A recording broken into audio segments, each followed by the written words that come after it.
Hi everybody, Cindy A. Lewis here. Welcome to today's video. What am I going to do with puzzle pieces?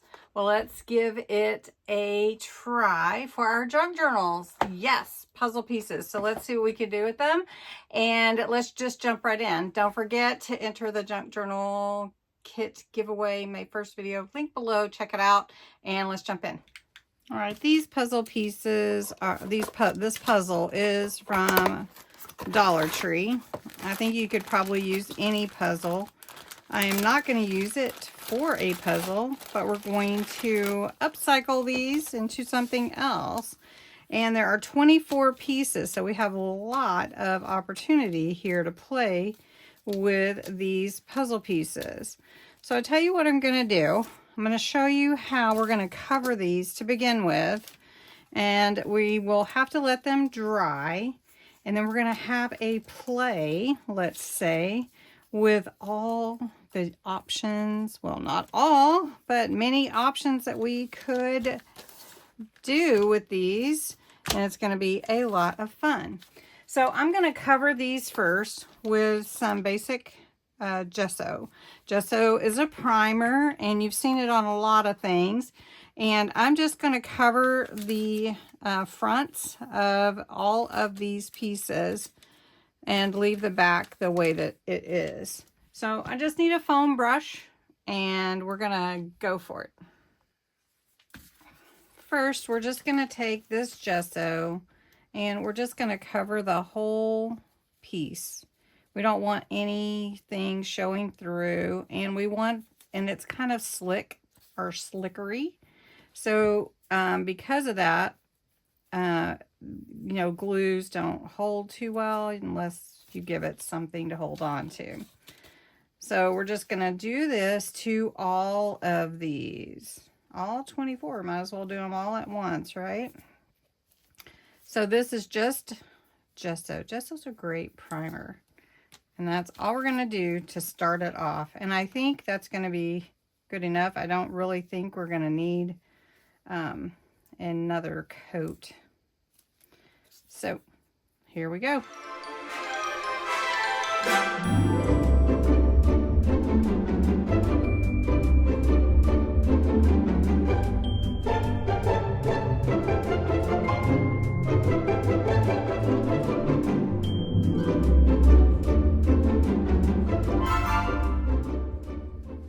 All right, they're all painted.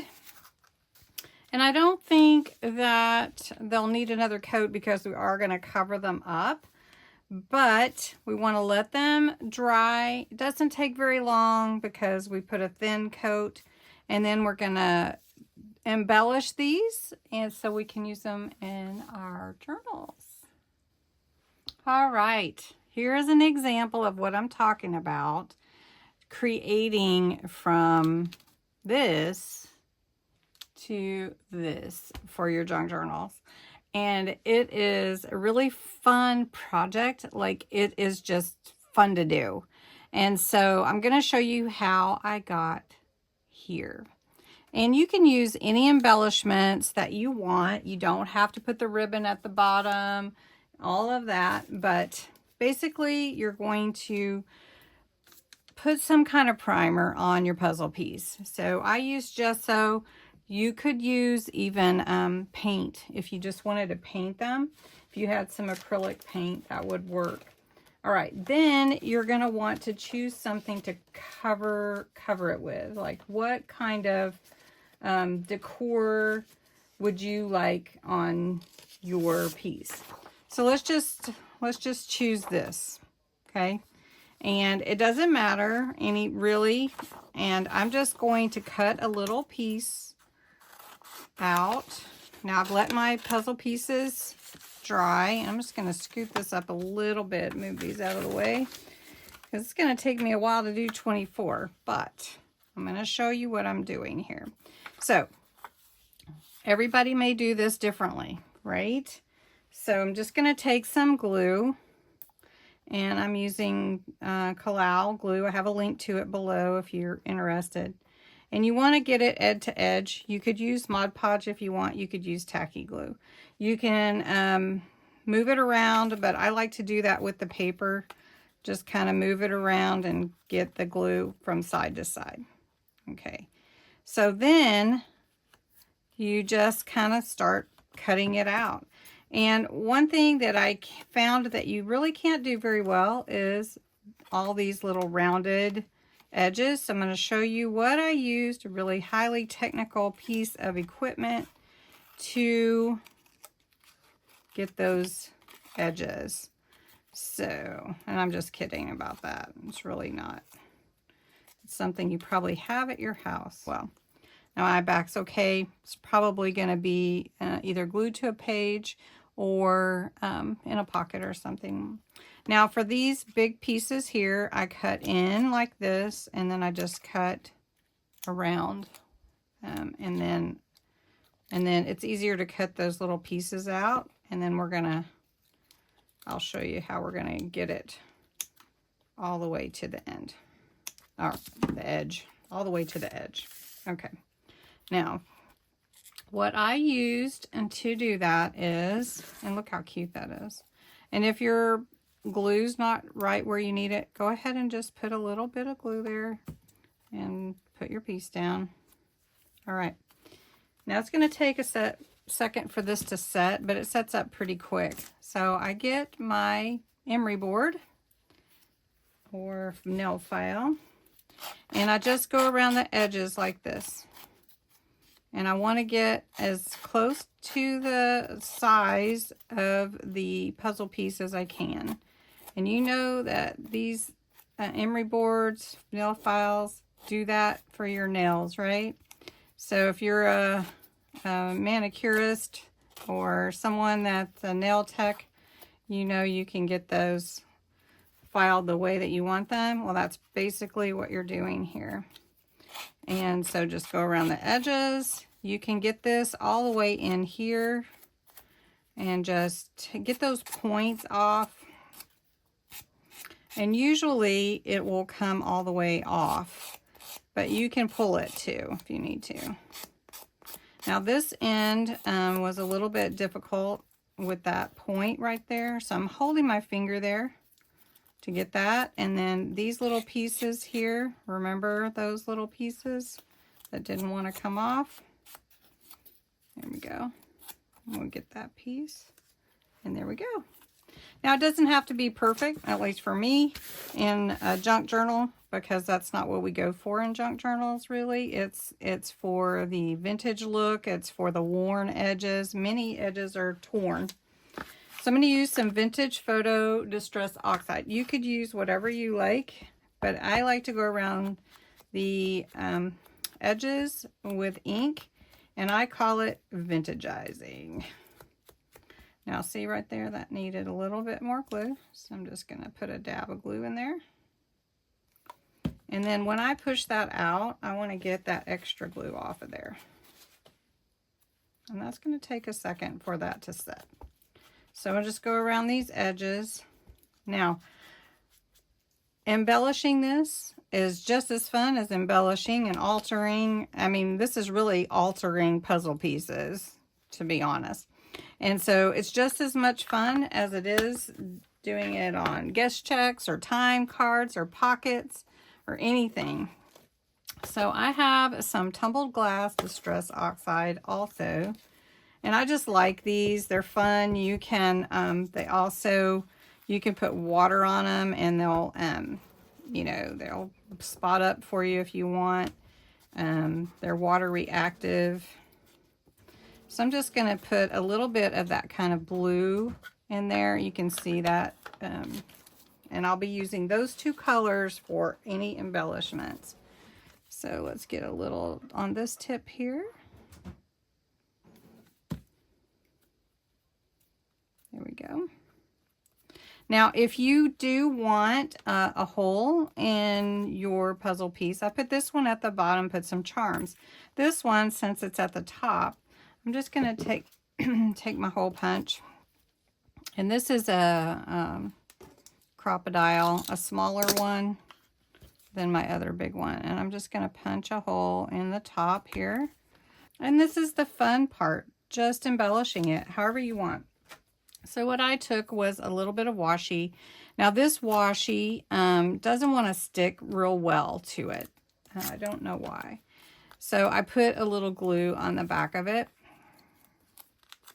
And it is transparent. Now, have you guys used PET versus washi tape?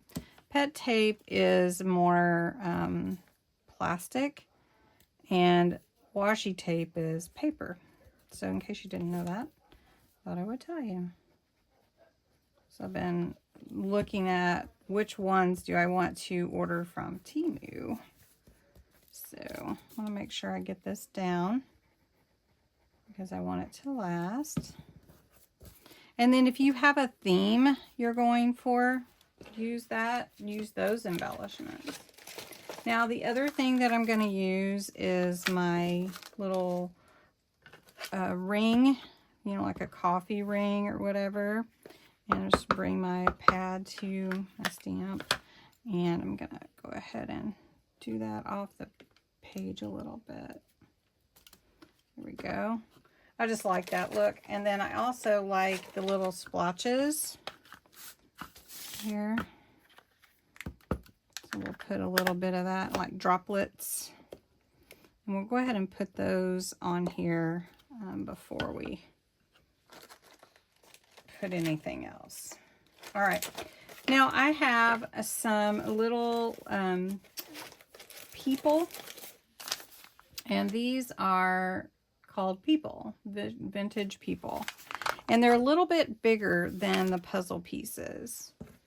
And let's see. I'm gonna go back over these edges. Let's grab that blue. Add that in. Okay.